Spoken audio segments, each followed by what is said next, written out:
In pages worn and ink-stained line, we lost ourselves in ancient times, where words came more than ink and sound, they echo deep where hearts are found. সত্যি কথা বলতে এই হলো English honours. ইংরাজি সাহিত্য হলো এক সাগরের মতো, যে সাগর আমাদের প্রত্যেক মুহূর্তে বিস্মিত করবে। সেই সাগরের মাঝে আমরা মাঝে মাঝে দ্বীপপুঞ্জ খুঁজে পাবো।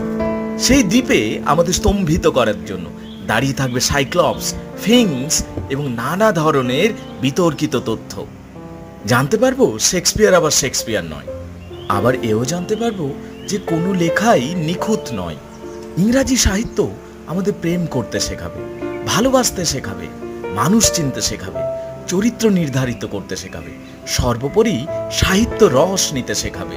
তা বলে রাত জেগে জেগে চোখের নিচে কালি ফেলা নয়। পরীক্ষার সামনে পড়াশোনা বটে, তবে পুরোটাই রোমাঞ্চে পরিপূর্ণ।